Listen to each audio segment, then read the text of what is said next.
نحمده ونصلي على رسوله الكريم أما بعد فأعوذ بالله من الشيطان الرجيم بسم الله الرحمن الرحيم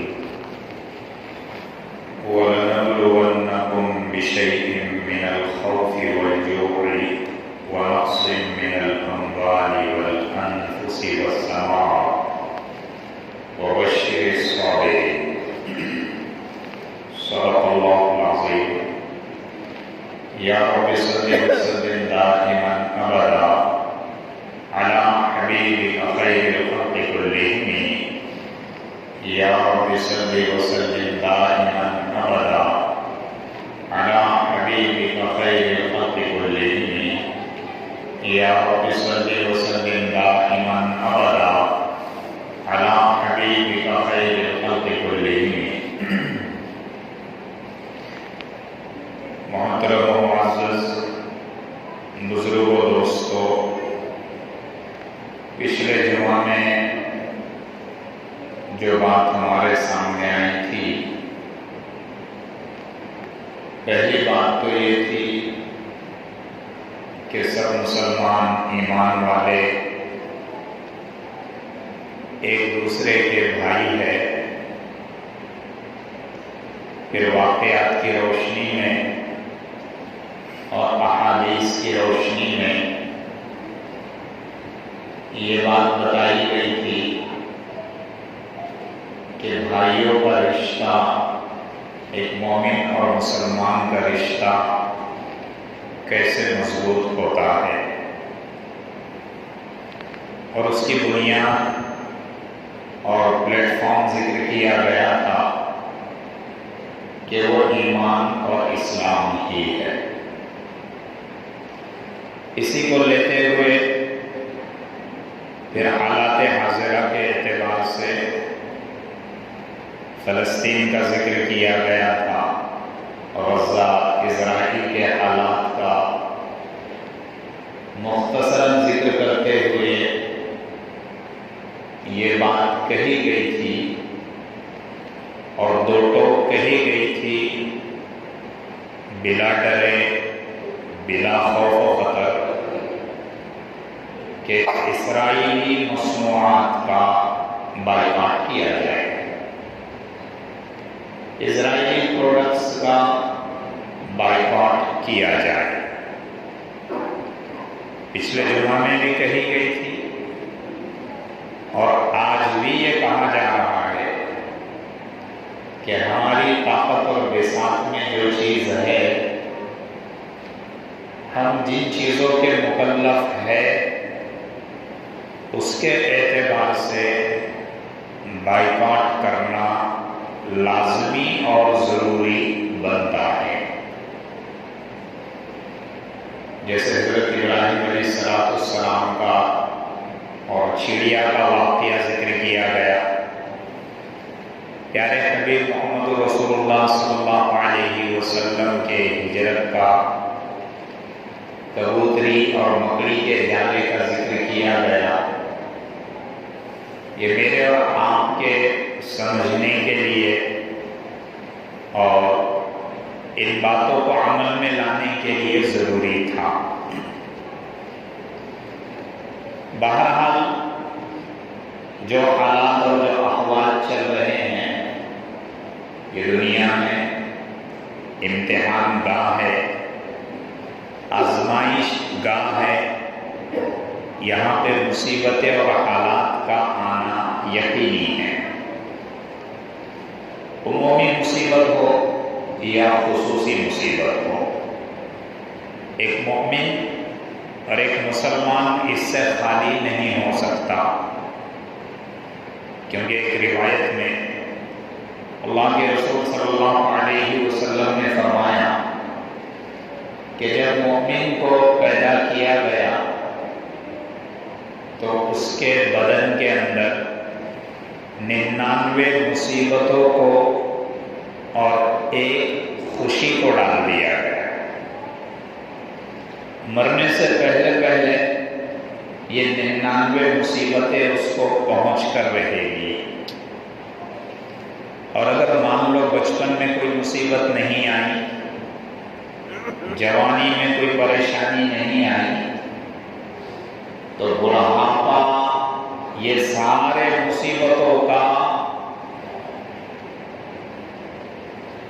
وہ بن جاتا ہے کہ سارے مصیبتیں ایک طرف اور یہ بڑھاپا ایک طرف.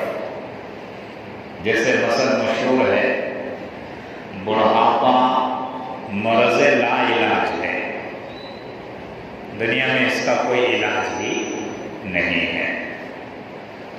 تو بہرحال حدیث میں تو یہ بات ذکر کی گئی، اور آج کے خطبے میں جو آیت کریمہ پڑھی گئی اس میں بھی اللہ رب العزت نے آزمائش اور امتحان کی بات ذکر کی.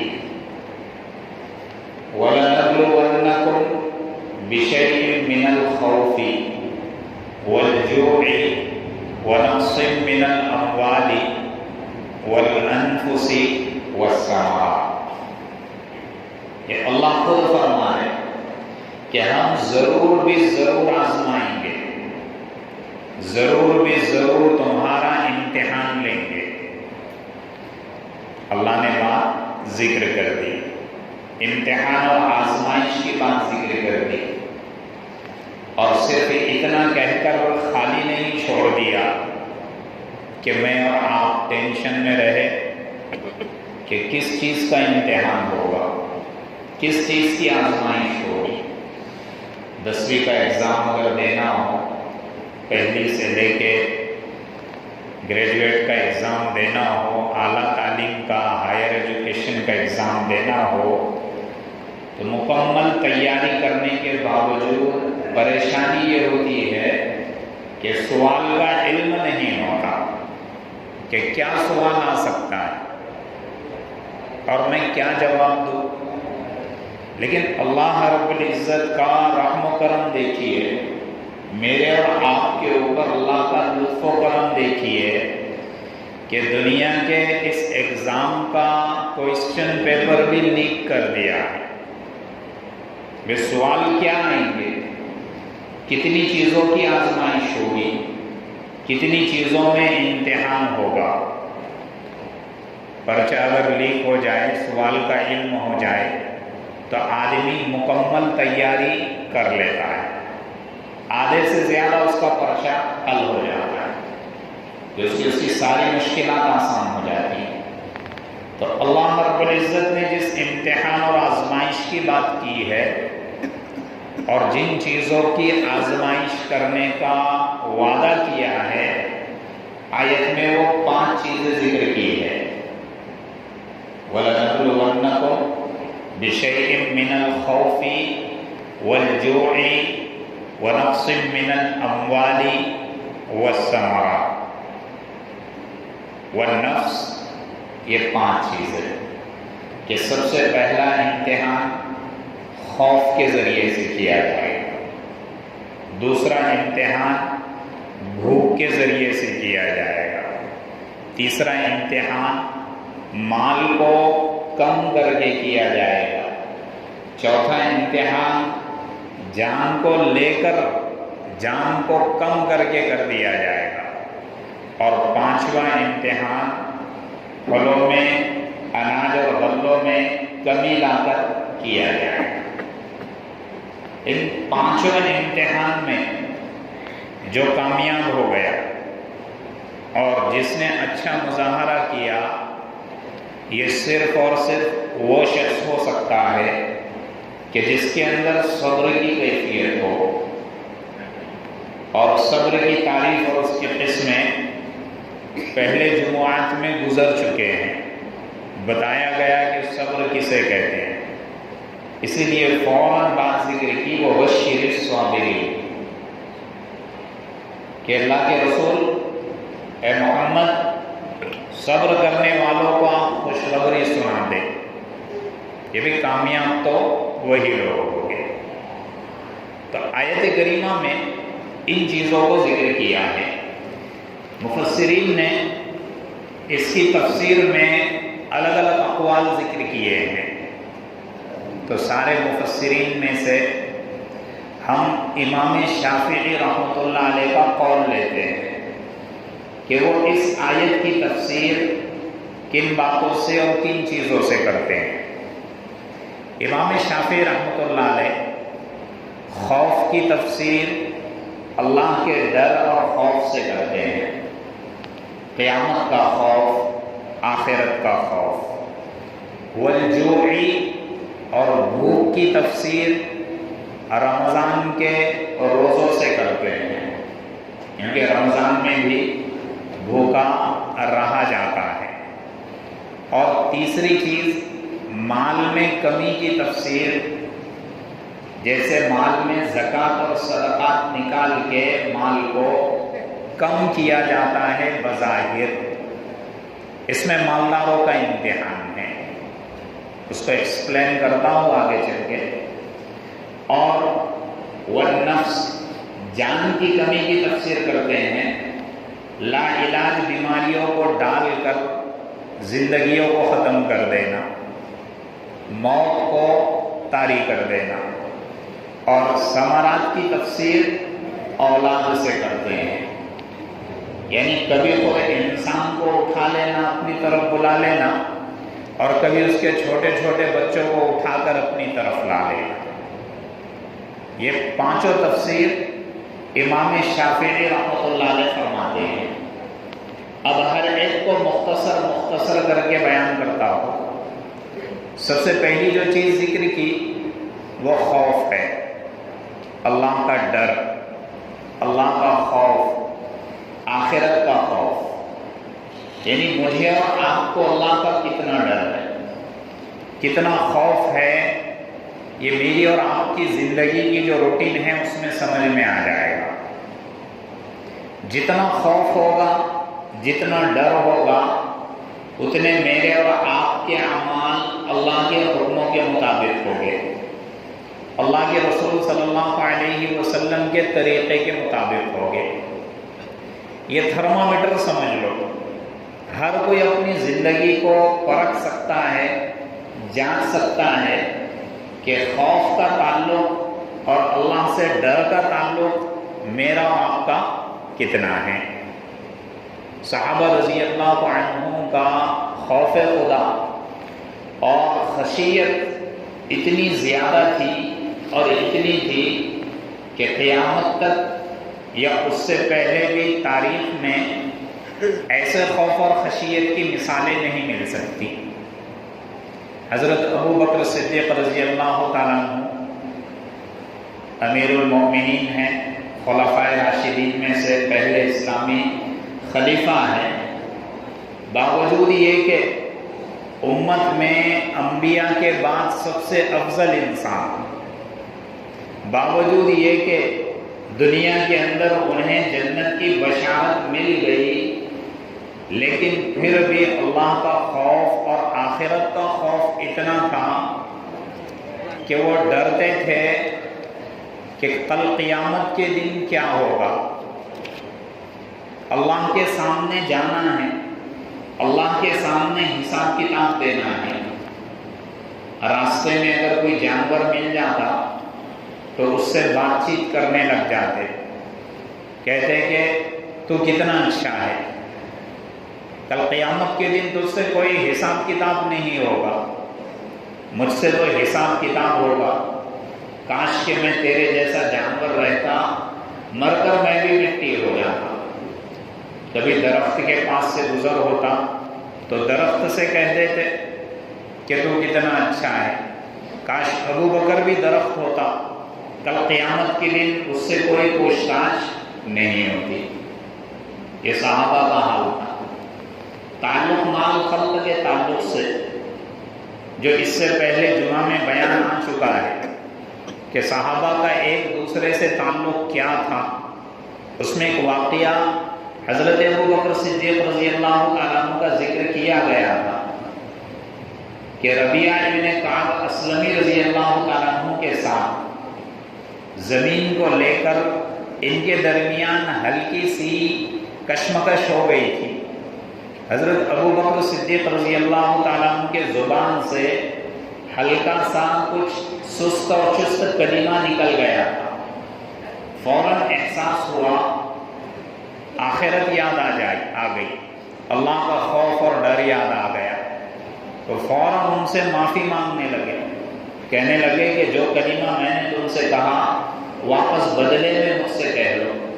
انہوں نے کہنے سے انکار کر دیا تو اللہ کے رسول کی خدمت میں آئے، اللہ کے رسول صلی اللہ علیہ وسلم کی بارگاہ میں آئے، سامنے رکھا، جدھر ادھر مسئلہ ہو گیا۔ بتانے کا مطلب یہ ہے کہ صحابہ کے اندر آخرت کا خوف، اللہ کے سامنے کھڑے ہونے کا خوف، اللہ کے سامنے حساب و کتاب پیش کرنے کا خوف کتنا زیادہ تھا۔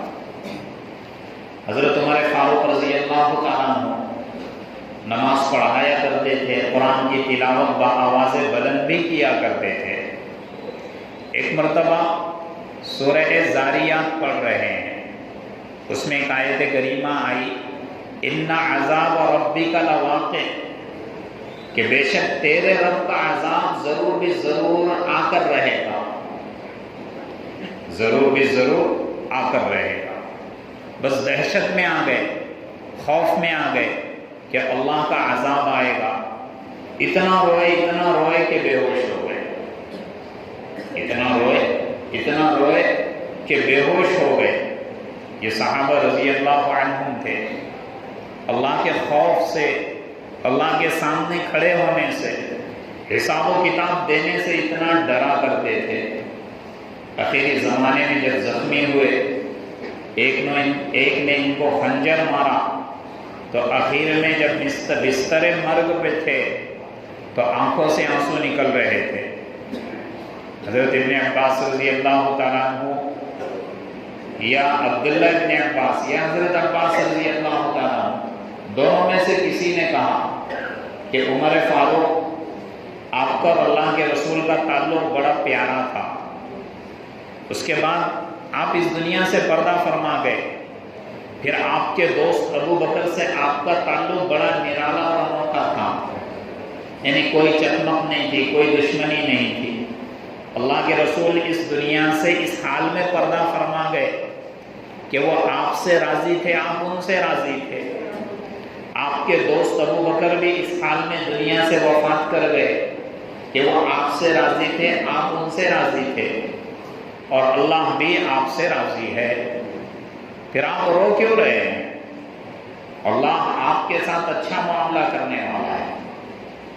حضرت عمر فاروق رضی اللہ تعالیٰ عنہ فرمانے لگے کہ میں اس لیے رو رہا ہوں کہ جنت بھی ہے، جہنم بھی ہے، اللہ کے سامنے کھڑے ہونا بھی ہے، حساب و کتاب بھی دینا ہے۔ بس اللہ اگر یہ فیصلہ کر دے کہ نہ جنت نہ جہنم بیچ میں رکھا جائے گا، حساب و کتاب برابر رکھا جائے گا، تو یہ زیادہ بہتر ہوگا۔ ورنہ اگر کل قیامت کے دن جہنمی ہونے کا اعلان ہو جائے تو پھر میرا کیا حال ہوگا؟ یہ وہ صحابہ کہ جن سے اللہ راضی ہو گیا، قیامت تک کے لیے اسٹیٹمنٹ دے دیا رضی اللہ عنہ ورضوا عنہ کا، کہ یہ قوم اللہ سے راضی ہو گئی، اللہ ان سے راضی ہو گیا۔ پھر بھی آخرت کا یہ خوف تھا، اللہ کے سامنے کھڑے ہونے کا یہ ڈر اور یہ خوف تھا۔ حضرت انس ابن مالک رضی اللہ تعالیٰ عنہ سے کسی نے پوچھا، آپ کے زمانے میں کچھ ایسے حالات بن کے آتے تھے، کبھی آندھی کے حالات، کبھی تیز طوفان کے حالات۔ حضرت انس ابن مالک رضی اللہ تعالیٰ عنہ فرماتے کہ اللہ کے رسول صلی اللہ علیہ وسلم کے زمانے میں اگر تیز ہوا چلتی یا تیز بارش آ جاتی تو صحابہ ڈر جاتے تھے، صحابہ سمجھتے تھے کہ کہیں قیامت تو قائم نہیں ہو گئی، اس لیے سارے صحابہ دوڑتے ہوئے مسجد میں چلے جاتے تھے کہ اگر قیامت آ گئی ہو تو ہم کو جو اٹھایا جائے وہ اللہ کے گھر سے اٹھایا جائے، اور اللہ کے گھر سے اگر ہم اٹھیں گے تو ہمارا معاملہ آخرت میں اچھا رہے گا۔ یہ صحابہ حضرت عثمان غنی رضی اللہ تعالیٰ عنہ آخرت کے خوف سے اتنا ڈرتے تھے، آپ نے بارہا سنا ہے کہ جنت اور جہنم کے خوف سے اتنا نہیں ڈرتے جتنا قبر کے پاس آ جاتے تو اتنا روتے کہ آپ کی داڑھی تر ہو جاتی۔ آپ سے جب پوچھا گیا کہ آپ جنت اور جہنم کے خوف سے تو اتنا نہیں روتے، جنت کے تذکرے سے خوش یا جہنم کے تذکرے سے اتنا نہیں ڈرتے جتنا قبر کے تذکرے سے یا اس کے سامنے آ جانے سے ڈر جاتے ہیں۔ حضرت عثمان غنی رضی اللہ تعالیٰ عنہ فرماتے ہیں کہ قبر یہ آخرت کی منزلوں میں سے پہلی منزل ہے، پہلی سیڑھی ہے۔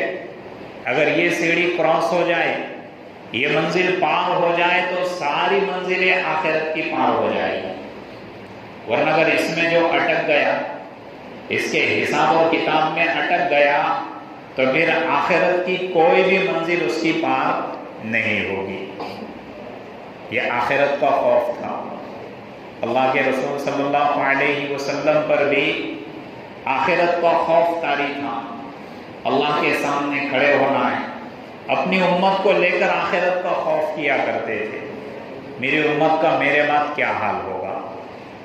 حضرت علی رضی اللہ تعالیٰ عنہ جب دنیا کے خزانے کے پاس آتے، بیت المال کے پاس آتے تو کہتے اس کو مخاطب کر کے کہ جا کسی اور کو دھوکہ دینا، میں تیرے دھوکے میں نہیں آنے والا۔ اور صحابہ اور دوستوں سے کہتے کہ دنیا پیچھے چھوڑ رہی ہے، دنیا پیٹھ پھیر کر بھاگ رہی ہے، آخرت سامنے سے آ رہی ہے، اس لیے تم واپس دنیا کے پیچھے مت بھاگو، آخرت جب تمہارے سامنے آ رہی ہے تو تم آخرت کی طرف دوڑو تاکہ تمہاری آخرت اچھی ہو جائے۔ پھر آپ آگے فرماتے کہ کچھ دنیا کے بیٹے ہیں، کچھ آخرت کے بیٹے ہیں، تم دنیا کے بیٹے نہ بنو، آخرت کے بیٹے بنو تو تم آخرت میں کامیاب ہو جاؤ گے۔ یہ ہے آخرت کا خوف۔ وَأَمَّا مَنْ خَافَ مَقَامَ رَبِّهِ وَنَهَى النَّفْسَ عَنِ الْهَوَىٰ فَإِنَّ الْجَنَّةَ هِيَ الْمَأْوَىٰ۔ اللہ فرما رہے کہ جو اللہ کے سامنے کھڑے ہونے سے ڈر گیا کہ مجھے میرے رب کے سامنے کھڑے ہونا ہے، رب کے سامنے حساب و کتاب دینا ہے، وَنَهَى النَّفْسَ عَنِ الْهَوَىٰ، اور اپنے نفس کو ناجائز خواہشات سے روک دیا، اس کا سیدھا ٹھکانہ جنت ہے۔ فَإِنَّ الْجَنَّةَ ہی المأویٰ۔ کسی بزرگ نے کسی سے پوچھا، کسی بزرگ سے سوال کیا کہ جنت میں کیسے داخلہ ملے گا، کیسے داخل ہوگے؟ وہ بزرگ نے کہا کہ ایک قدم اپنے نفس پہ رکھ دو، دوسرا قدم خود بخود جنت میں پہنچ جائے۔ اپنے نفس کو کچل ڈالو تو خود بخود دوسرا قدم جنت میں پہنچ جائے گا۔ یہ صحابہ رضی اللہ عنہ کا آخرت کا خوف تھا۔ شقیہ الاصبحی تابعین میں سے ہے، صحابہ کے شاگردوں میں سے، وہ فرماتے ہیں کہ ایک مرتبہ میں مدینہ منورہ میں آیا، انہوں نے دیکھا مسجد نبوی صلی اللہ علیہ وسلم، اس مسجد میں حضرت ابو ہریرہ رضی اللہ تعالیٰ عنہ بیٹھے ہوئے ہیں، درس و تدریس کر رہے ہیں، اللہ کے رسول کے اقوال سنا رہے ہیں، یہ بھی چلے گئے وہاں پہ بیٹھ گئے۔ حضرت ابو ہریرہ رضی اللہ تعالیٰ عنہ سے فرمایا کہ کوئی اللہ کے رسول صلی اللہ علیہ وسلم کی اہم بات ہو، نہیں باتیں تو ساری اہم ہیں، لیکن وہ بات کہ جس کے ذریعے سے تمہیں خوف طاری ہو جاتا ہے، کوئی ایسی بات، کوئی ایسی حدیث، کوئی ایسی روایت یاد ہے آپ سنا سکتے ہیں؟ حضرت ابو ہریرہ رضی اللہ تعالیٰ عنہ نے فرمایا کہ ہاں میں سنا سکتا ہوں، بس سنانے کا جیسے ہی ارادہ کیا آپ کی آواز بند ہو گئی، آپ دہشت میں آ گئے، آخرت کا خوف، آخرت کا منظر سامنے آ گیا اور آپ بے ہوش ہو گئے۔ ابھی تو اللہ کے رسول کی حدیث بھی نہیں سنا رہے، صرف ذہن میں آ گئی تو آخرت کا سارا منظر سامنے آ گیا اور بے ہوش ہو گئے۔ پھر چہرے پر پانی وغیرہ مارا گیا، ہوش میں لایا گیا، پھر روتے ہوئے اللہ کے رسول صلی اللہ علیہ وسلم کی حدیث سنائی کہ کل قیامت کے دن 3 لوگوں کو لایا جائے گا۔ سب سے پہلے عالم دین کو لایا جائے گا، جس کے پاس شریعت کا علم ہوگا، تاکہ اس سے سوال کیا جائے گا کہ تو نے اپنے علم پر کیا عمل کیا۔ وہ جواب دے گا کہ میں نے خوب پڑھا، لوگوں کو خوب سکھایا، لوگوں کے سامنے خوب علم کی باتیں بیان کی۔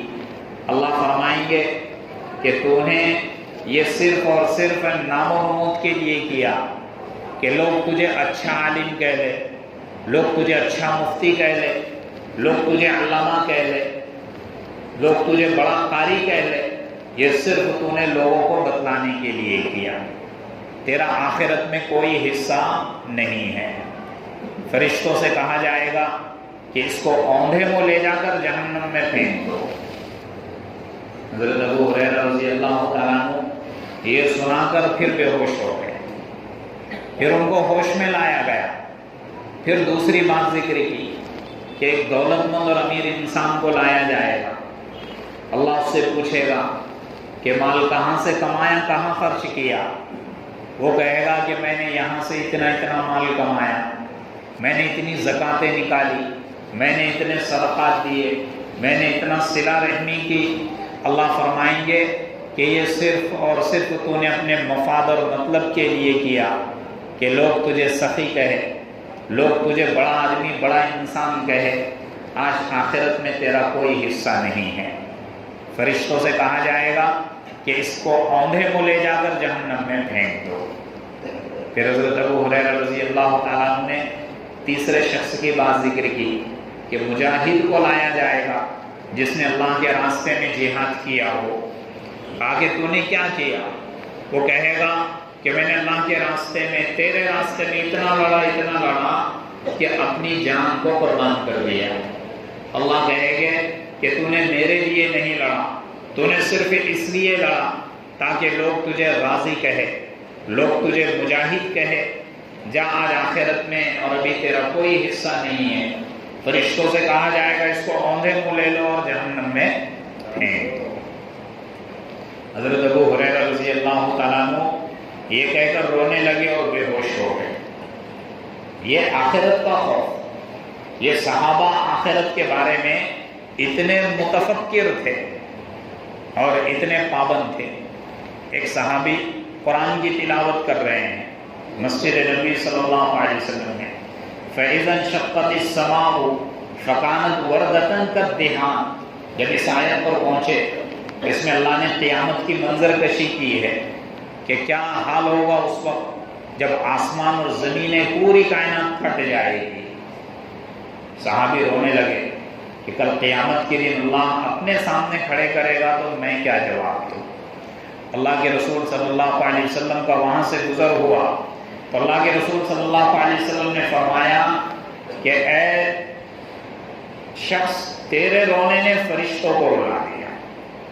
یہ آخرت کا خوف تھا، یہ اللہ کا خوف، اللہ کا ڈر، یہ صحابہ میں اتنا زیادہ تھا۔ 2 صحابی سگے بھائی، وراثت کو لے کر کچھ گڑبڑ ہو گئی۔ وہ کہنے لگا کہ یہ مجھے دیا گیا، دوسرا بھائی کہنے لگا کہ مجھے دیا گیا۔ وراثت کے جھگڑے بڑے خطرناک ہوتے ہیں، بھائی بھائی کا دشمن بن جاتا ہے، جانی دشمن بن جاتے ہیں۔ دیکھو آخرت کا خوف، جس کے اندر آخرت کا خوف ہوگا پھر وہ اپنے حق کے لیے نہیں لڑے گا، وہ اپنا حق اللہ کے حوالے کرے گا اور اللہ سے مانگے گا۔ دونوں صحابی اللہ کے رسول صلی اللہ علیہ وسلم کے پاس پہنچے۔ ایک کہنے لگا کہ وراثت میں یہ میرا حق ہے، دوسرے صحابی کہنے لگے میرا حق ہے۔ اللہ کے رسول صلی اللہ علیہ وسلم نے فیصلہ سنانے سے پہلے صرف ایک بات کہی۔ اللہ کے رسول صلی اللہ علیہ وسلم نے فرمایا کہ دیکھو تم دونوں میرے پاس حقوق کو لے کر آئے، میں ایک انسان ہوں، میں فیصلہ دلائل کی بنیاد پہ کروں گا۔ ممکن ہو تم دونوں میں کوئی ایک چرب لسان ہو، باتوں کو بنا کر پیش کرنے والا ہو، اپنے باتوں کے ذریعے سے اپنا لوہا منوانے والا ہو، اور ممکن ہو دلائل کی بنیاد پہ میں فیصلہ اس کے حق میں کر دوں گا۔ ابھی فیصلہ نہیں دیا اللہ کے رسول نے، ابھی کوئی چیز نہیں کہہ رہے، اللہ کے رسول پہلے یہ کہہ رہے، دونوں کی باتوں کو بھی نہیں سنا۔ بھی دونوں میں سے کوئی ایک چرب لسان ہو سکتا ہے، باتوں کو بنا کر گھما کر پیش کر سکتا ہے۔ اللہ کے رسول کہہ رہے کہ اس کی وجہ سے اگر میں اس شخص کے حق میں فیصلہ سنا دوں ظاہری اعتبار سے کہ جس کا حق نہیں ہے، جس کا حق نہیں ہے، تو یقین کر لے وہ اس بات پر کہ میں نے جیتے جی اس کے گلے میں جہنم کے توق کو ڈال دیا، جیتے جی جہنم کے توق کو ڈال دیا ہے۔ میں اور آپ اگر رہے ہوتے تو دلائل پہ دلائل دیے ہوتے، نہیں میں 100% اس پہ حق پہ ہوں، 100% میں اس پہ یقین پہ ہوں۔ وہ دونوں صحابی رونے لگے، اتنا روئے کہ ہچکیاں بند گئی۔ اب وہ وراثت کا مال جو لینے کے لیے لڑائی چل رہی تھی اب دینے کے لیے لڑائی چل رہی ہے۔ یہ بھائی بول رہا ہے بھائی تو رکھ لے، وہ کہہ رہا ہے نہیں بھائی مجھے نہیں چاہیے تو رکھ لے، وہ کہہ رہا ہے یہ تیرا حق ہے، وہ کہہ رہا ہے نہیں یہ تیرا حق ہے۔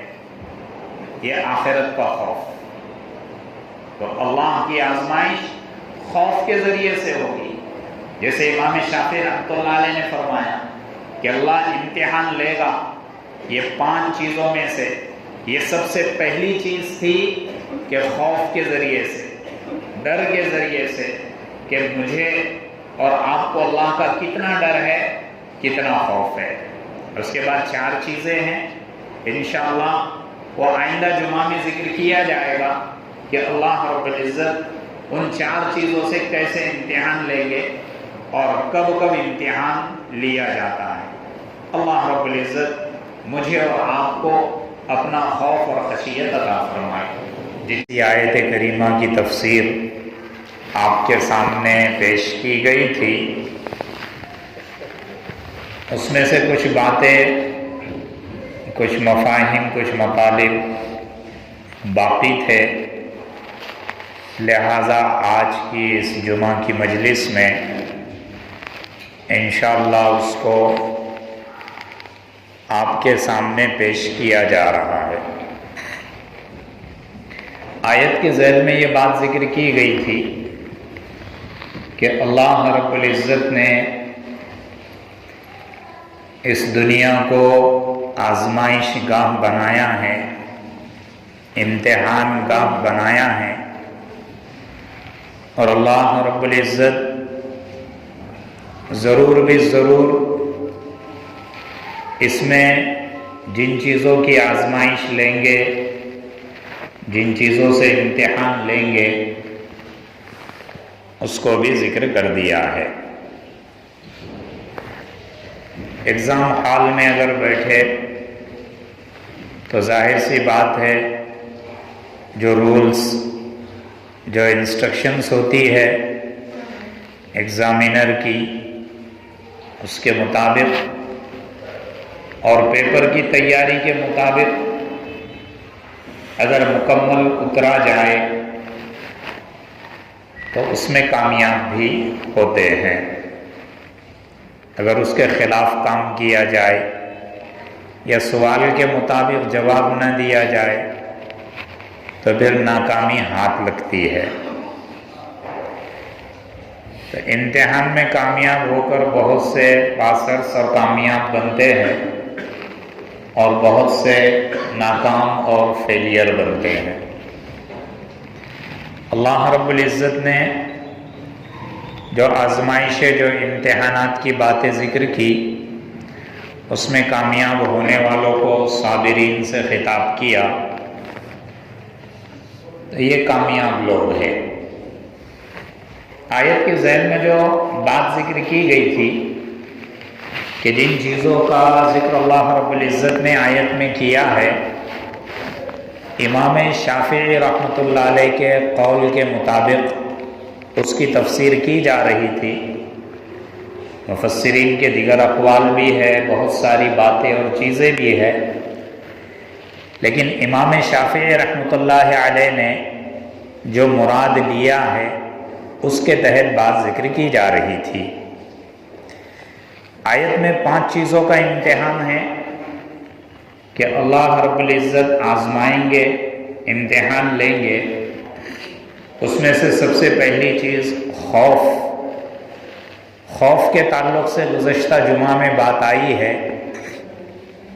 کہ خوف سے مراد امام شافعی رحمۃ اللہ علیہ کے نزدیک آخرت کا خوف اور اللہ کا خوف ہے۔ آخرت کا خوف اور اللہ کے خوف کے تحت صحابہ رضی اللہ عنہم کے واقعات یا آپ کے سامنے بیان کیے گئے کہ صحابہ کے اندر آخرت کا خوف کس حد تک تھا۔ تقریباً 5-7 صحابہ کے واقعات آئے تھے، تفصیل سے بات آئی تھی۔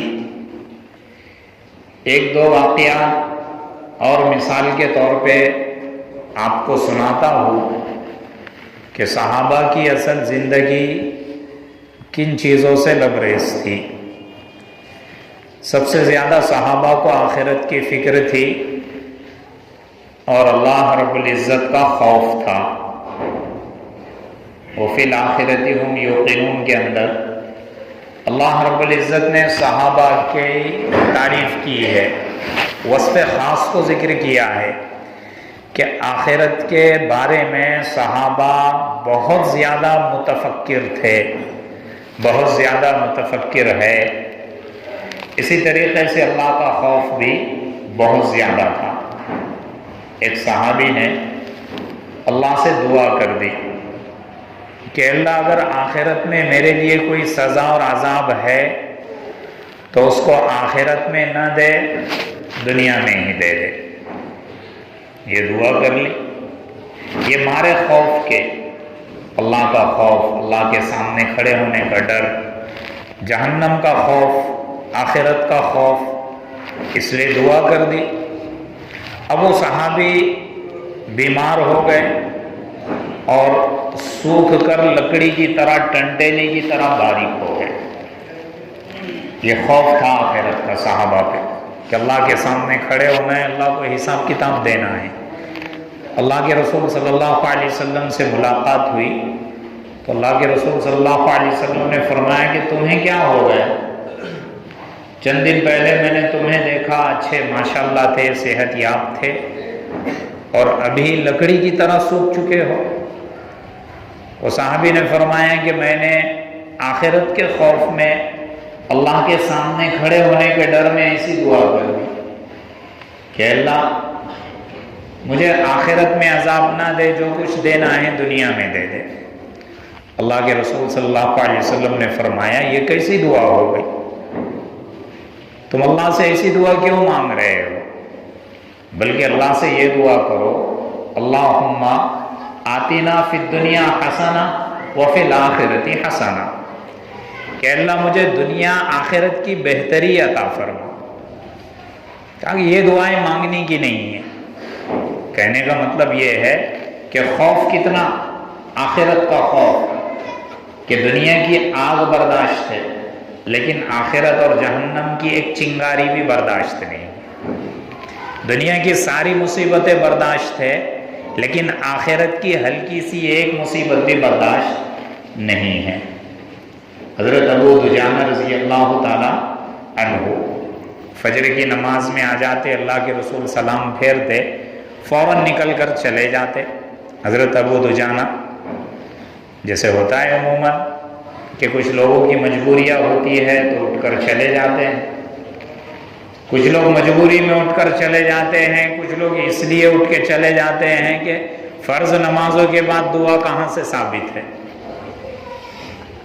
یہ ایک نیا حلہ، یہ ایک نئے ایجادات، نئی چیز ہے کہ یہ کہاں سے ثابت ہے، تو کچھ لوگ ایسے ہی اٹھ کے چلے جاتے ہیں۔ حضرت ابو دجانہ رضی اللہ تعالیٰ عنہ صرف فجر کی نماز میں اٹھ کر چلے جایا کرتے ہیں۔ اللہ کے رسول نے سلام پھیرا، اٹھ کر چلے گئے۔ اللہ کے رسول نے دیکھا، 1 مرتبہ دیکھا، 2 مرتبہ دیکھا، تیسری مرتبہ کہا کہ ابو دجانہ اللہ سے مانگنے کا دل نہیں کرتا؟ کہ سلام پھیرے اور اٹھ کر چلے گئے۔ عبادت کے بعد، نماز کے بعد اللہ سے مانگنے کا دل نہیں کرتا۔ حضرت ابو دجانہ رضی اللہ تعالیٰ عنہ کہنے لگے کہ اللہ کے رسول مانگنا تو بہت دل کرتا اور مانگتا بھی ہو، لیکن ایک ہلکی سی مجبوری ہے، اس کی وجہ سے میں اٹھ کر چلے جاتا ہوں۔ کہا کہ کیا مجبوری ہے؟ کہا کہ صبح سویرے میرا جو پڑوسی ہے وہ یہودی ہے، اس کے مکان میں، اس کے آنگن میں کھجور کا درخت ہے، درخت کی ایک ٹہنی میرے گھر کے آنگن میں آئی ہوئی ہے، رات میں فجر کے وقت ہلکی ہوا چلتی ہے تو وہ کھجوریں گر جاتی ہے، وہ کھجوریں گر جاتی ہے۔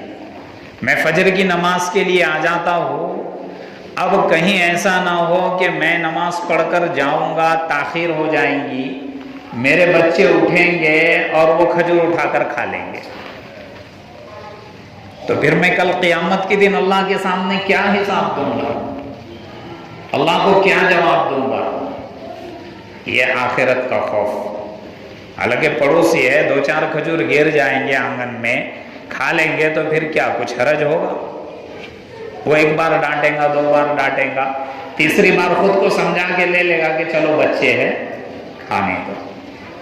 یہ آخرت کا خوف، حالانکہ کوئی ناجائز چیز نہیں تھی۔ ہم نے تو حرام رزق کے ڈھیروں سارے پیٹ میں بھر دیے، پھر بھی ہم بھوکے ہیں، پھر بھی ہم ابھی کیا ہیں؟ بھوکے ہیں، کہ ہم اور اپنے پیٹ کو، جہنم کو بھرنا چاہتے ہیں۔ جو پیٹ حرام رزق پیٹ میں ڈالتا ہے وہ جہنم سے کم نہیں ہے۔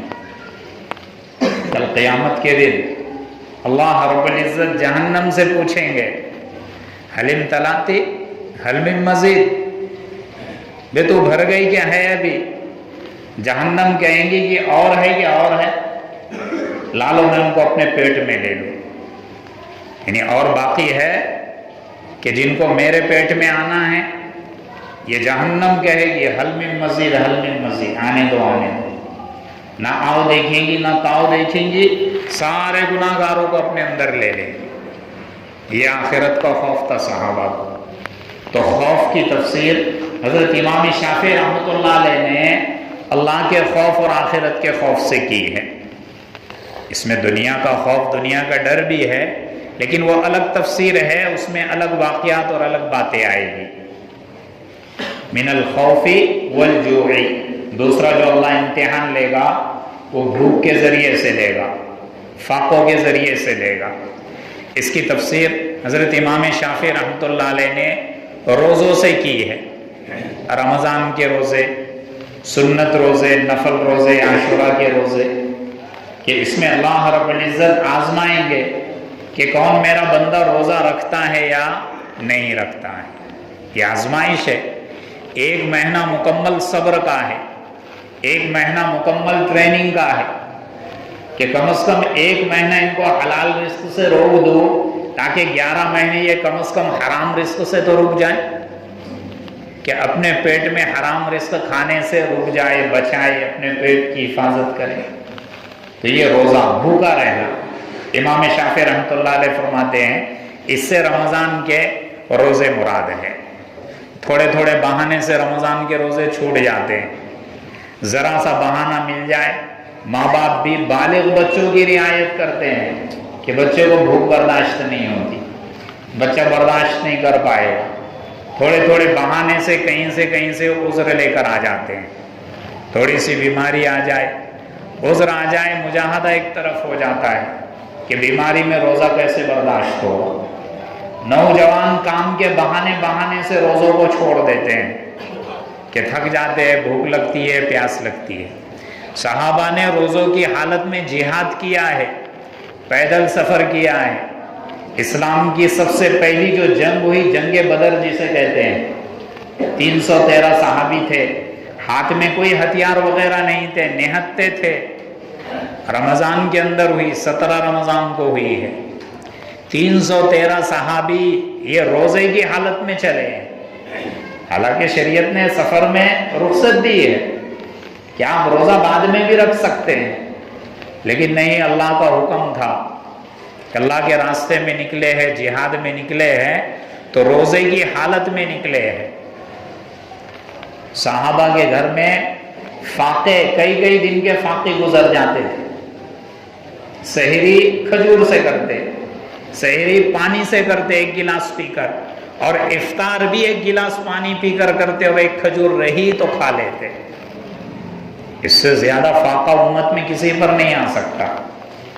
اللہ کے رسول صلی اللہ علیہ وسلم ایک مرتبہ رات میں بیتاب ہو کر باہر نکلے تو دیکھا کہ حضرت ابوبکر صدیق بھی بیٹھے ہوئے ہیں راستے کے کنارے پر، اور حضرت عمر فاروق رضی اللہ تعالیٰ عنہ بھی بیٹھے ہوئے۔ اللہ کے رسول نے پوچھا کہ تم دونوں رات میں باہر کیا کر رہے ہیں؟ تو دونوں نے کہا کہ اللہ کے رسول بھوک برداشت نہیں ہوئی، کئی دن کا فاقہ ہے، اس لیے باہر آ کر رہے ہیں۔ یہ فاقہ، یہ امتحان ہے اللہ کا۔ اللہ نے تو ہمیں ایسا آزمایا بھی نہیں ہے۔ اگر ابھی میں پوچھ لوں، کوئی ہاتھ اٹھا لے کہ ایک ٹائم کا فاقہ کسی کے گھر میں پڑا ہے، تو کوئی نہیں نکلے گا۔ ارے نکلے گا کوئی ایسا؟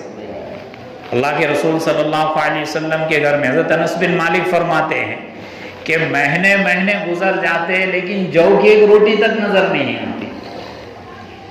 یہ فاقے صحابہ کے کہ روزہ رکھتے تو بھی 1 گلاس پانی سے، افطار کرتے تو بھی 1 کھجور سے اور 1 گلاس پانی سے۔ اور میرے اور آپ کے دسترخوان پہ سحری کا الگ شیڈول ہوتا ہے، افطار کا الگ شیڈول ہوتا ہے۔ میرے اور آپ کے گھر کا مینیو الگ بنا ہوتا ہے کہ آج افطاری میں یہ ڈش بنیں گی، سحر میں یہ ڈش بنیں گی، سحر میں ہم یہ کھائیں گے، افطار میں ہم یہ کھائیں گے۔ ساری نعمتیں صحابہ کی قربانیوں کی بدولت اللہ نے مجھے اور آپ کو دے رکھی ہے، لیکن بہانے سے ہم روزے کو بہانوں کی نظر کر دیتے ہیں۔ یہ اللہ بھوک کے ذریعے سے آزمائیں گا، آزمائش آئیں گی، ضرور بھی ضرور آئے گی۔ کوئی بندہ ایسا نہیں بچے گا کہ جس پر آزمائش نہ آئے۔ بس کام میرا اور آپ کا صبر کا ہے۔ تھوڑا وقت صبر کر لے، نعمت اگر نہ ملے، نعمت مل جائے تو شکر کر لے۔ اس سے پہلے بتایا کہ مومن کے دونوں ہاتھ میں لڈو ہے، جیسے کہتے ہیں کہ دونوں ہاتھ گھی میں ہیں۔ مومن کے دونوں ہاتھ گھی نہیں ہے، میں کہتا ہوں پورا کا پورا مومن اصلی گھی میں ہے۔ مصیبت آ جائے صبر کر لے تب بھی اللہ کے قریب ہو جاتا ہے، اور اگر نعمت مل جائے شکر کر لے تب بھی اللہ کے قریب ہو جاتا ہے۔ اللہ نے آپشن نہیں چھوڑا، دونوں راستے رکھے۔ جیسے ہوتا ہے نا بھئی 2 آپشن ہیں آپ کے لیے، اس میں سے کوئی ایک کر لو۔ اللہ نے مومن کے لیے ہر ایک آپشن رکھا ہے کہ بھی اللہ کے قریب ہو جاؤ۔ تو یہ جو بھوک جسے کہتے ہیں کہ اللہ فاقوں کے ذریعے بھی آزمائے گا، جو صبر کرے گا وہ کامیاب ہو جائے گا، جو بے صبری کا مظاہرہ کرے گا، ناشکری اور ناقدری کا مظاہرہ کرے گا، وہ ناکامیاب ہو جائے گا، اسے کامیابی کبھی نہیں مل سکتی۔ تو مومن کے اندر اللہ نے صبر اور شکر دونوں کا مادہ رکھا ہے۔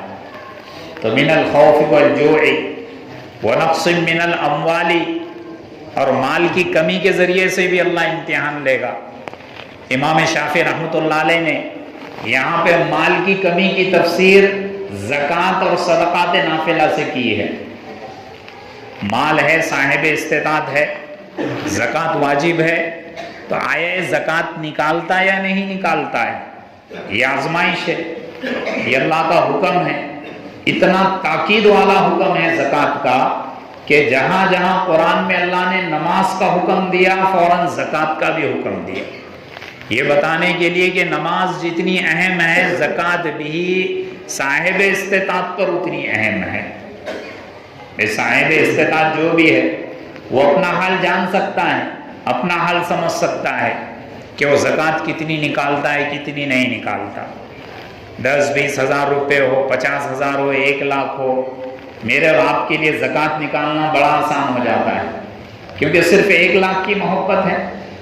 جہاں پہ 50 لاکھ روپے آ جائے، 1 کروڑ آ جائے، پھر اس کی زکوٰۃ نکالنا گنتی کر کے کاؤنٹ کر کے مشکل ہو جاتا ہے، کیونکہ اب محبت کا لیول بڑھ رہا ہے۔ دنیا کی محبت کا لیول جتنا بڑھے گا زکوٰۃ نکالنا اتنا مشکل ہو جائے گا۔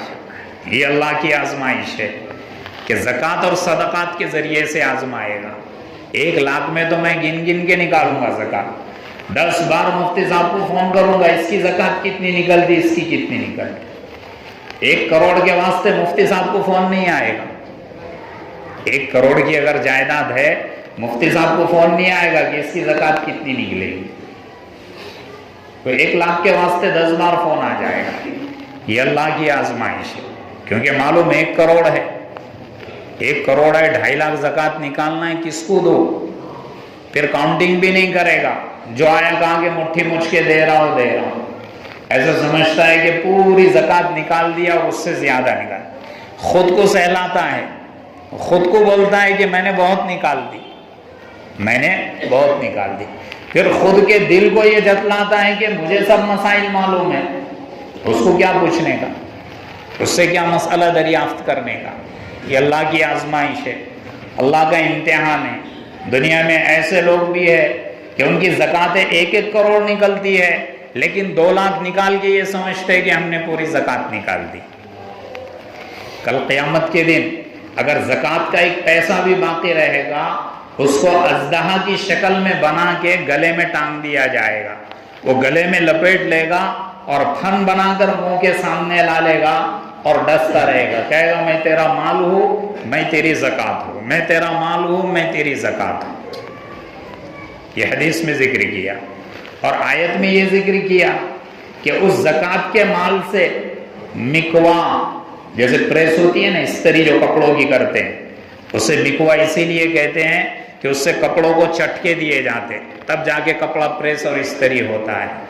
تو مکوا، اس نے جو زکوٰۃ نہیں نکالی اس کا وہ بنایا جائے گا، جہنم میں اس کو تپایا جائے گا اور پھر اس کو چٹکے دیے جائے گے، کبھی پیشانی پہ چٹکے دے گے، کیوں؟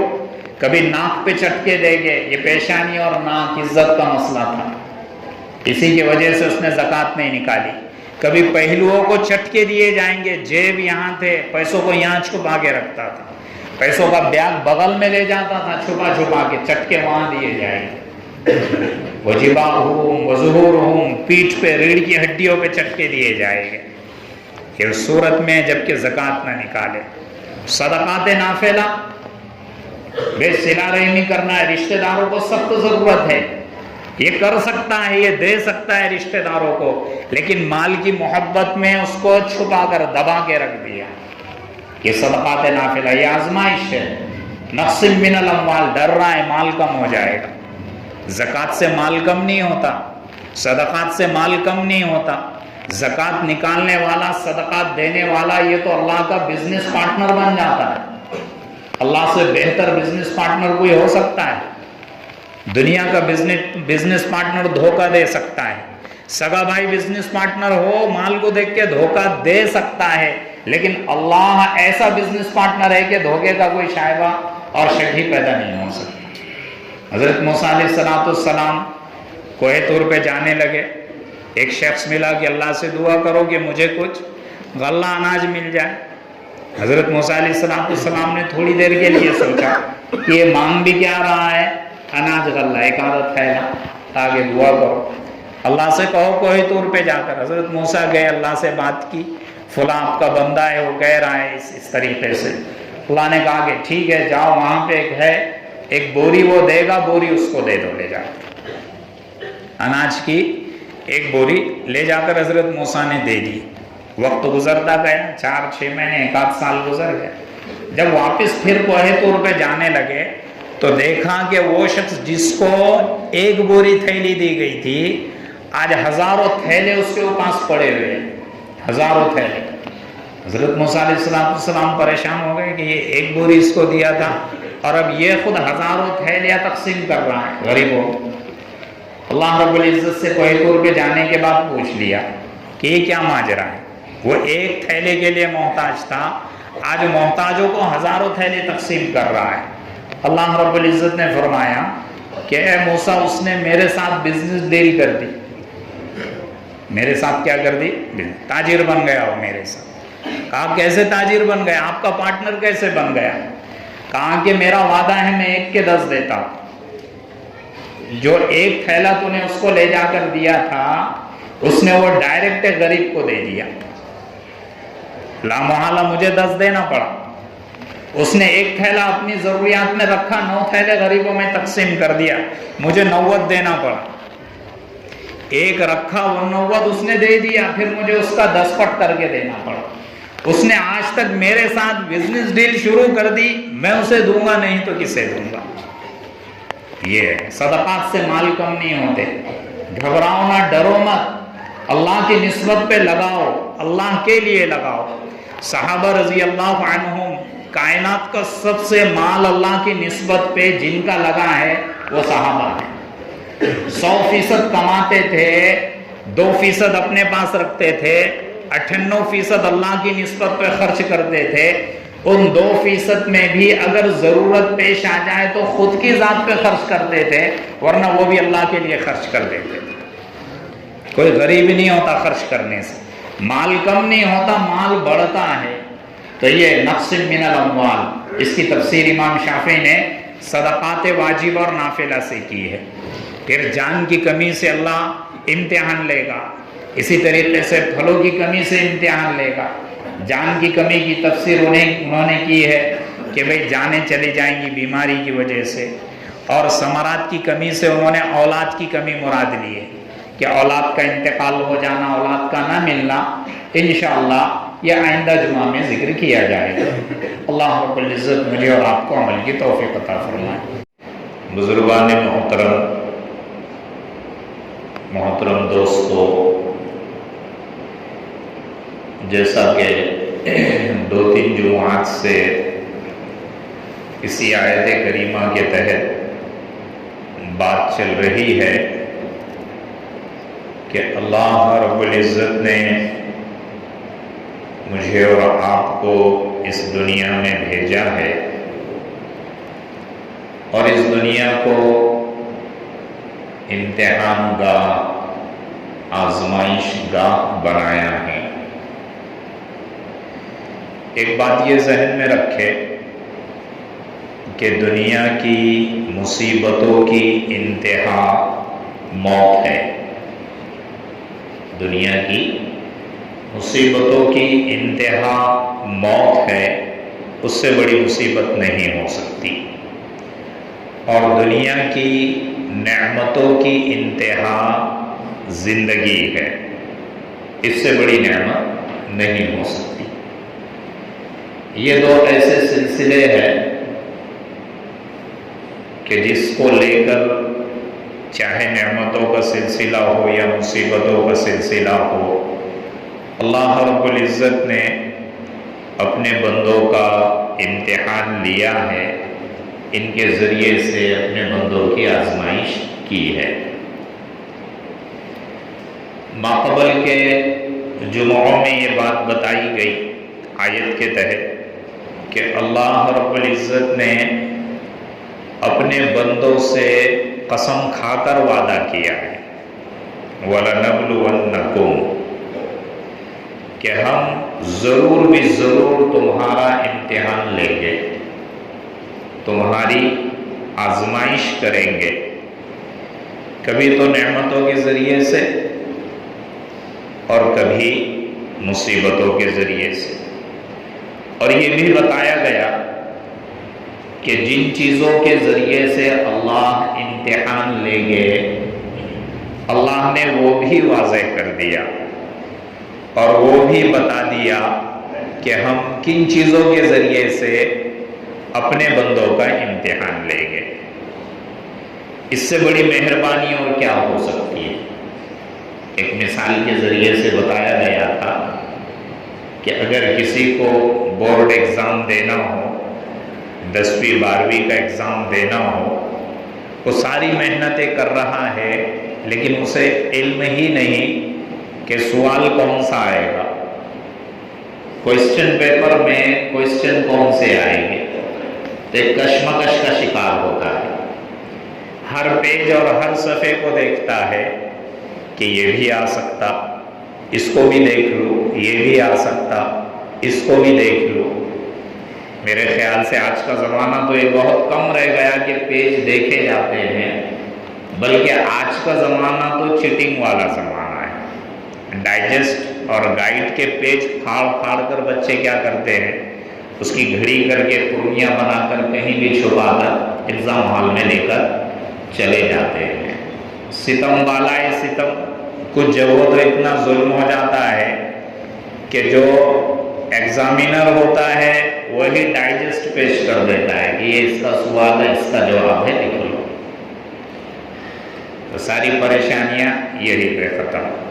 لیکن اللہ رب العزت نے اپنے بندوں پر کتنی مہربانی کی ہے کہ آزمائش اور امتحان بھی بتا دیا، اور کس چیز کے ذریعے سے امتحان ہوگا اس کو بھی بتا دیا، تاکہ کشمکش کے شکار ہونے کی ضرورت ہی نہیں، پریشان ہونے کی ضرورت ہی نہیں۔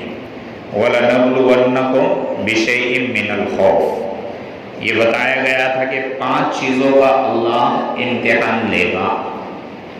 اب 5 چیزیں آیت میں تو ذکر کی گئی، جیسے خوف کا ذکر کیا، جوع یعنی بھوک کا ذکر کیا، وَنَقْصٍ مِّنَ الْأَمْوَالِ وَالْأَنفُسِ وَالثَّمَرَاتِ، اس میں 3 چیزوں کا ذکر کیا۔ ایسی 5 چیزیں ذکر کی۔ مفسرین نے اس کی تفسیر میں الگ الگ اقوال ذکر کیے، لیکن ہم جو بات آپ کے سامنے پیش کر رہے ہیں 2-3 جمعات سے، وہ امام شافعی رحمۃ اللہ علیہ کے تفسیر کے مطابق ذکر کر رہے ہیں کہ ان 5 چیزوں کی تفسیر انہوں نے کیا لی۔ خوف کی تفسیر انہوں نے اللہ کا ڈر، اللہ کا خوف، خوف آخرت مراد لیا ہے، اس سے تفسیر کی ہے۔ تو اس کے تعلق سے ایک جمعہ میں مستقل آپ کے سامنے صحابہ کے واقعات، صحابیات کے واقعات کے ذریعے سے اس کو بتایا گیا۔ اس کے بعد جو دوسری قسم تھی، یعنی بھوک کے ذریعے سے اللہ آزمائیں گے، امتحان لیں گے، بھوک کی تفسیر امام شافعی رحمۃ اللہ علیہ نے روزوں سے کی ہے، چاہے رمضان کے روزے ہو یا نفلی روزے ہو، عاشوراء کا روزہ وغیرہ ہو، محرم وغیرہ کے روزے ہو۔ اس میں اللہ کی آزمائش کیسی ہے، گزشتہ جمعہ میں وہ بھی بات آ گئی ہے۔ اب اگلی 3 چیزیں ہیں، وَنَقْصٍ مِّنَ الْأَمْوَالِ وَالْأَنفُسِ وَالثَّمَرَاتِ، کہ اللہ رب العزت امتحان لیں گے مال کو کم کر کے، جان کو کم کر کے، اور پھلوں کو کم کر کے۔ مال کی تفسیر، مال کو کم کرنا امام شافعی رحمۃ اللہ علیہ کے قول کے مطابق بتایا گیا تھا کہ اس سے وہ زکوٰۃ اور نفلی صدقات مراد لیتے ہیں۔ گزشتہ جمعہ میں یہ بات بتائی گئی تھی کہ زکوٰۃ کے ذریعے سے آزمائش کیسی ہوگی، کیسی ہوتی ہے۔ پچھلے جمعہ میں اس میں تفصیل سے بات آئی۔ من الاموال والانفس والثمرات، آج 2 باتیں ذکر کرنی ہیں اور اسی سے متعلق آپ کے سامنے بات رکھنی ہے کہ 2 چیزوں کی کمی، ایک تو جان کی کمی اور دوسرا ثمرات کی کمی۔ جان کی کمی، نفس کی کمی سے مراد امام شافعی رحمۃ اللہ علیہ کے نزدیک یہ خود انسان کی اپنی ذات ہے، اس کا مر جانا یا اس کا بیمار ہونا۔ اور ثمرات کی تفسیر امام شافعی رحمۃ اللہ علیہ نے اولاد سے کی ہے، کیونکہ اولاد بھی پھل کے مانند ہوتا ہے۔ حدیث میں اولاد کو ایک جگہ پھل ذکر کیا، ثمر سے، جگر سے ذکر کیا، آگے اس کی بات انشاءاللہ ذکر کی جائے گی۔ تو یہاں پر جو باتیں ذکر کی گئی وہ آزمائش اور امتحان کی بات ذکر کی گئی ہے۔ جان کی کمی، جہاں تک اس کا سوال ہے تو اب یہ موت کے ذریعے سے بھی ہو سکتا ہے اور امراض اور بیماریوں کے ذریعے سے بھی ہو سکتا ہے۔ جہاں تک موت کا سوال ہے یا کمی اور بیشی کا سوال ہے، دنیا کے اندر ہر ایک پر وہ چیز طاری ہوتی ہے۔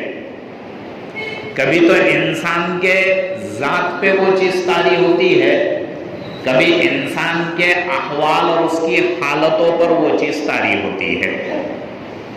مثلا انسان کی ذات پہ طاری ہونے کا مطلب یہ ہے کہ خود اس کی اپنی ذات کی وفات ہو جائے، موت ہو جائے، انسان ہی اس دنیا سے رخصت ہو جائے، یہ مطلب۔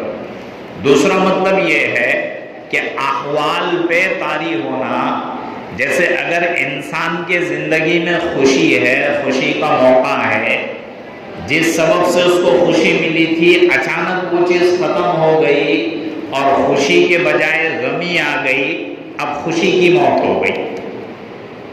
خوشی کی کیا ہو گئی؟ موت ہو گئی۔ یہ احوال کی موت کہتے ہیں اسے۔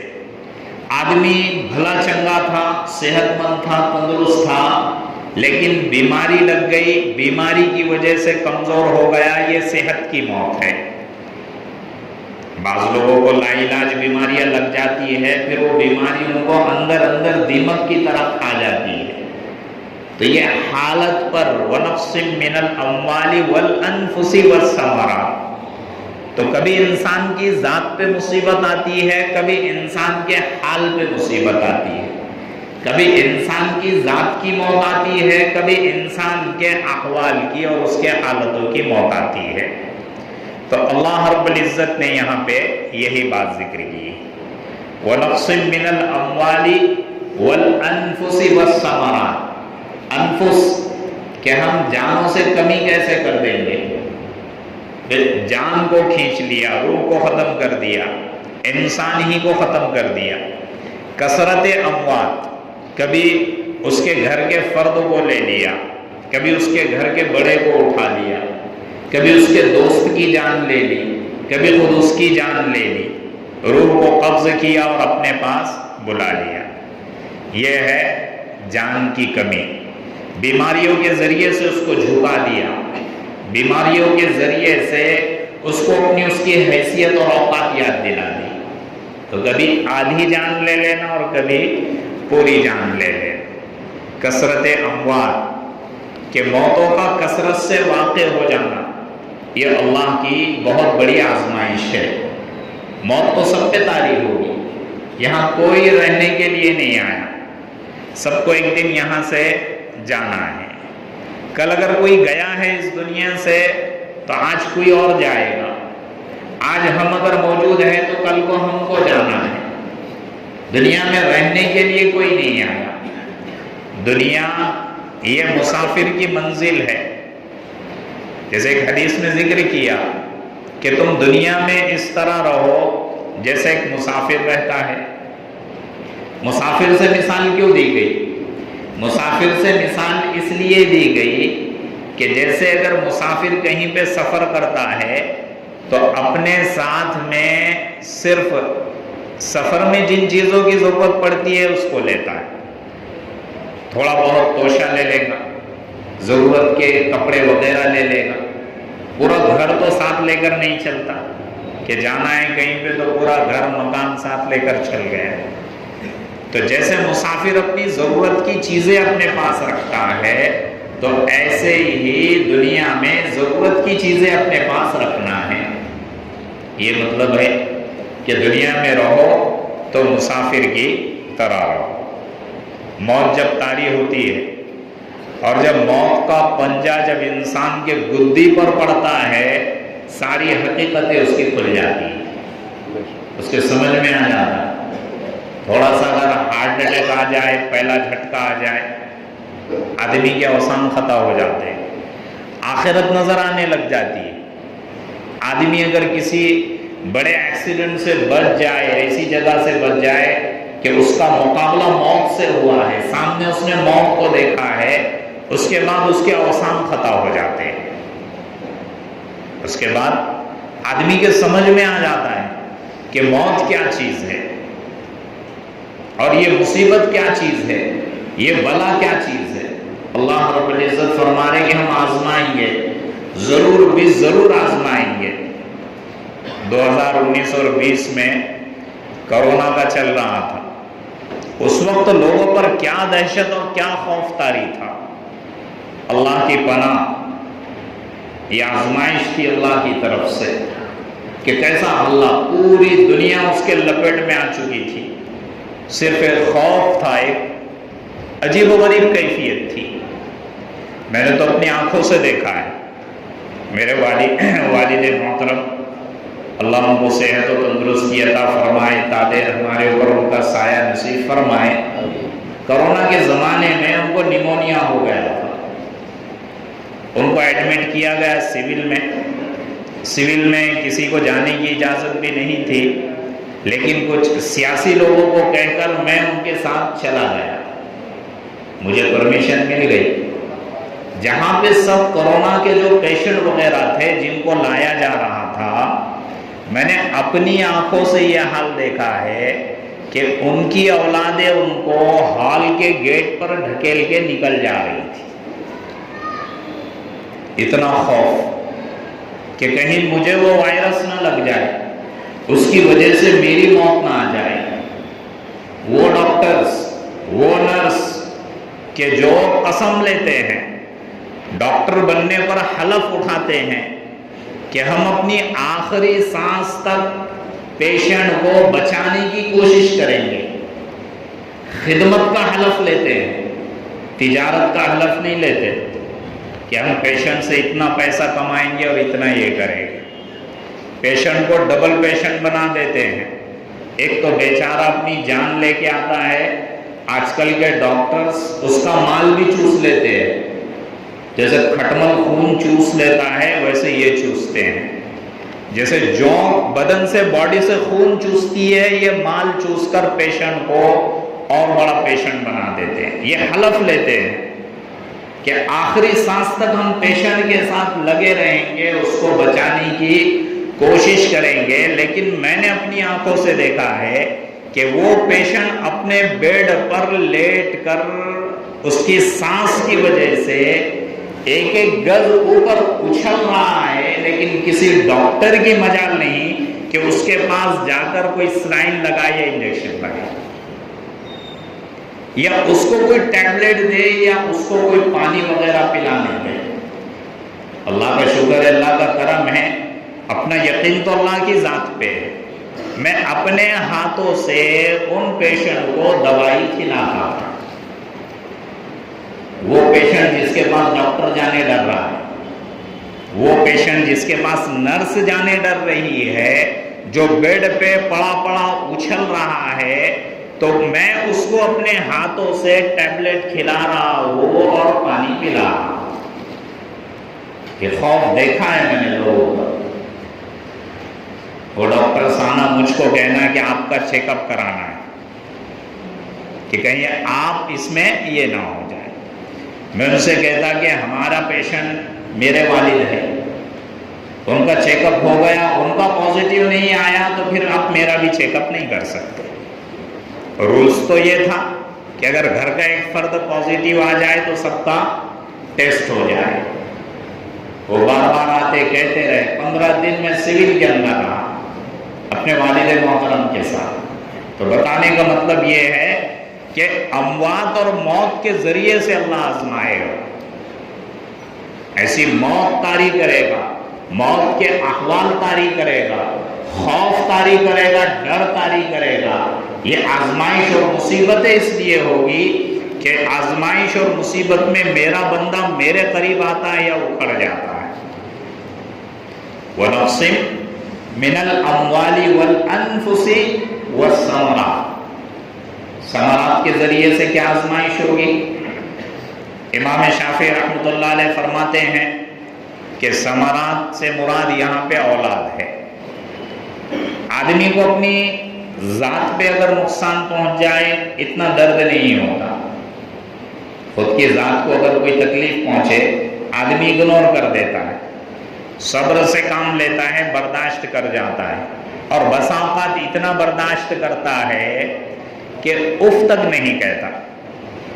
لیکن اگر اس کی اولاد پہ آنچ آ جائے، اس کی اولاد کو اگر کانٹا بھی چبھ جائے تو اس کو تکلیف اتنی ہوتی ہے جیسے کسی نے اس کے دل پہ خنجر سے وار کر دیا۔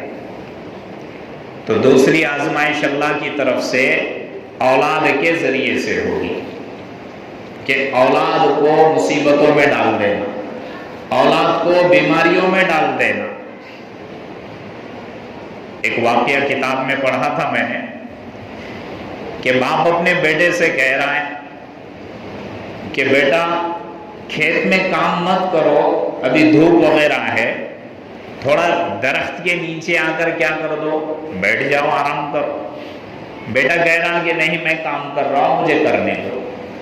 کڑی دھوپ میں باپ اس کے بیٹے کو یعنی اپنے پوتے کو گود میں لے کر بیٹھا اور خود اپنے بیٹے کو بلا رہا ہے، کیونکہ پیر اس کے جل رہے تھے لیکن دل باپ کا جل رہا تھا۔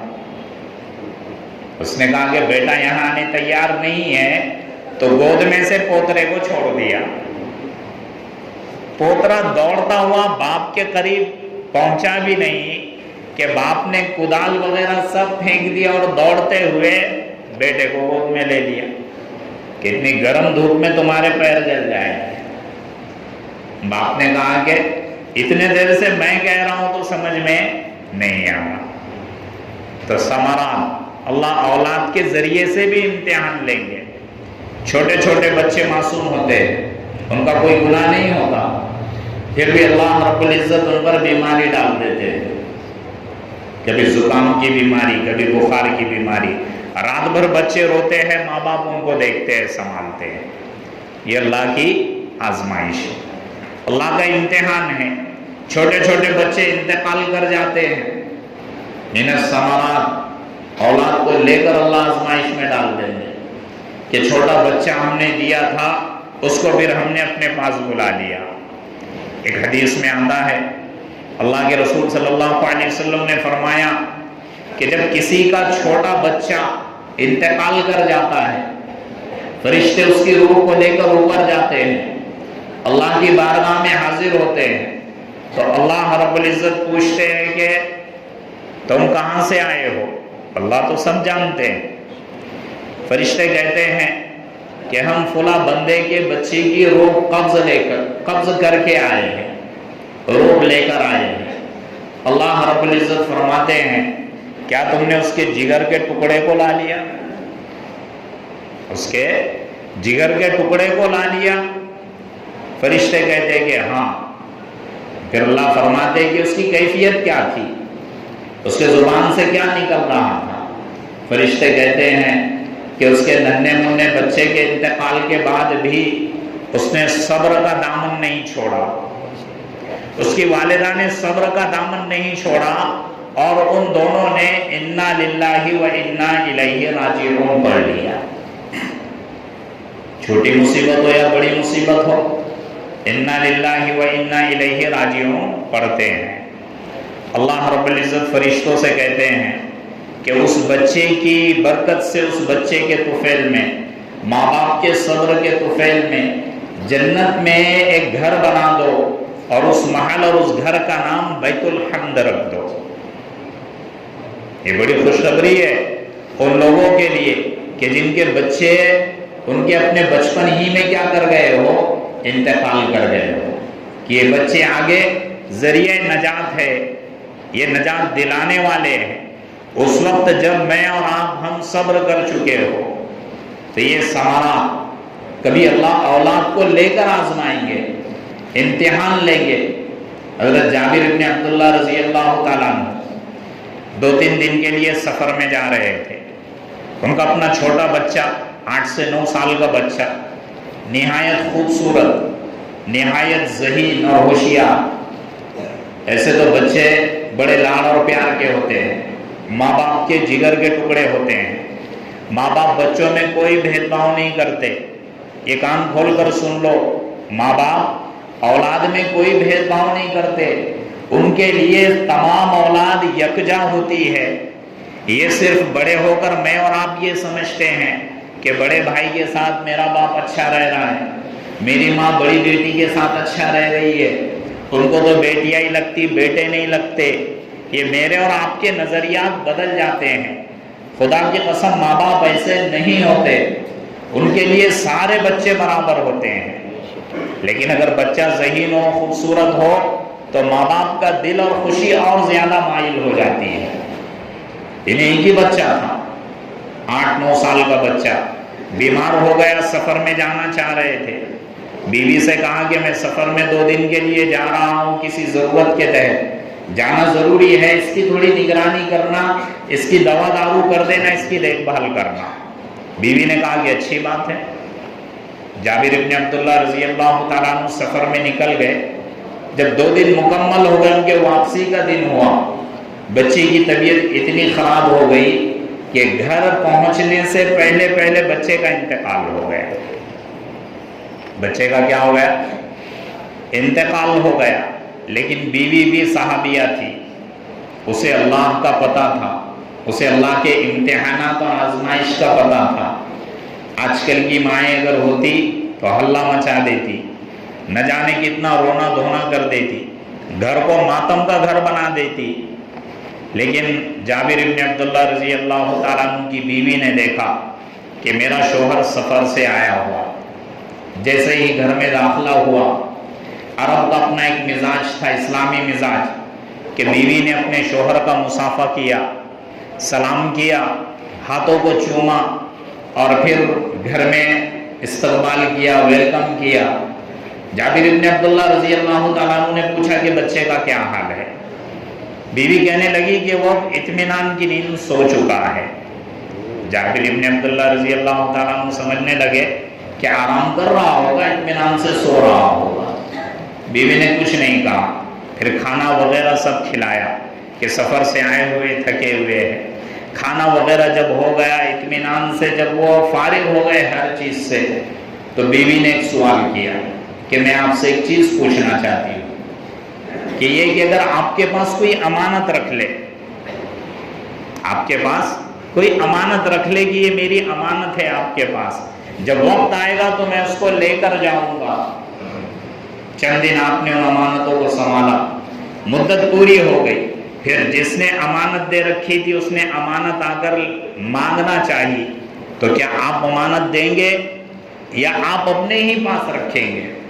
جابر ابن عبداللہ رضی اللہ تعالیٰ عنہ نے فرمایا کہ میں کیسے رکھ لوں، میرا کیا حق بنتا ہے؟ وہ تو امانت ہے، میں اس کا مالک نہیں ہوں، میں تو اس کو دے دوں گا، واپس کر دوں گا۔ وقت مقررہ پہ اگر وہ آ جائے امانت مانگنے کے لیے تو میں اس کو دے دوں گا۔ یہ جواب تھا جابر ابن عبداللہ رضی اللہ تعالیٰ عنہ کا۔ پھر بیوی کہنے لگی کہ ہمارا بچہ بھی کسی کی طرف سے امانت تھا۔ یہ جب گھر میں دینداری آتی ہے، زندگی میں دین آتا ہے، تو پھر یہ ساری کیفیتیں بن جاتی ہے۔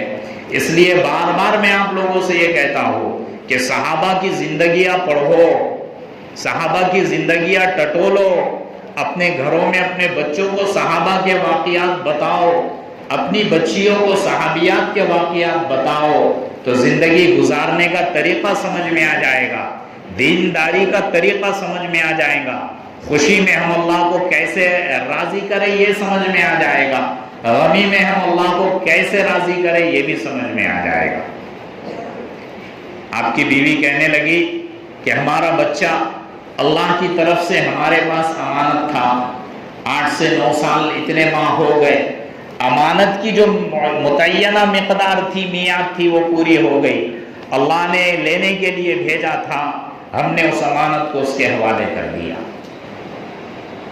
حضرت جابر بن عبداللہ رضی اللہ تعالیٰ عنہ رونے لگے اور خوشی سے بیوی کو گلے لگا دیا، کہا کہ تو نے بہت بڑا مسئلہ میرا حل کر دیا، کہ کتنی آسانی کے ساتھ اور کتنے پیارے انداز میں تو نے مجھے صبر کا دامن بھی تھامنے کے لیے کہہ دیا اور مجھے اس کے ذریعے سے اللہ کے قریب بھی کر دیا۔ یہ ہے وَنَقْصٍ مِّنَ الْأَمْوَالِ وَالْأَنفُسِ وَالثَّمَرَاتِ، کبھی اللہ خود ہم کو لے کر آزمائیں گے، کبھی ہماری اولادوں کو لے کر آزمائیں گے۔ وَنَقْصٍ مِّنَ الْأَمْوَالِ وَالْأَنفُسِ وَالثَّمَرَاتِ، ان 5 طرح کی آزمائشوں کے بعد جو صبر کرے گا، وَبَشِّرِ الصَّابِرِينَ، اللہ فرما رہے کہ صبر کرنے والوں کو بشارت دے دو، اور جو صبر کرتا ہے، چھوٹی مصیبت ہو بڑی مصیبت ہو، اِنَّا لِلَّهِ وَإِنَّا إِلَيْهِ راجعون کہتا ہے۔ یہ صرف کسی کے موت پہ پڑھنے کی دعا نہیں ہے، ٹھوکر بھی لگ جائے تو یہ پڑھو، اِنَّا لِلَّهِ وَإِنَّا إِلَيْهِ راجعون۔ چھوٹی سے چھوٹی بڑی مصیبت ہو، اگر آپ کے گاڑی کی چابی ہے، آپ نے سیدھے جیب میں رکھی ہے، لیکن آپ ادھر کے جیب میں تلاش کر رہے ہیں، اس وقت آپ تھوڑے سے پریشان ہو جائیں گے کہ چابی کہاں ہے، وہاں بھی پڑھ لو اِنَّا لِلَّهِ وَإِنَّا إِلَيْهِ راجعون۔ اس پر بھی آپ کو نیکی ملے گی. اس میں عقل کے اعتبار سے بھی سکون ملے گا اور طبیعت کے اعتبار سے بھی سکون ملے گا. یہ دعا پڑھنے پر عقل کے اعتبار سے کیسے سکون ملے گا، طبیعت کے اعتبار سے کیسے سکون ملے گا، اور اللہ نے یہ دعا کیوں سکھلائی، انشاءاللہ کسی وقت اس کا تذکرہ کیا جائے گا. اللہ رب العزت عمل کی توفیق عطا فرمائے.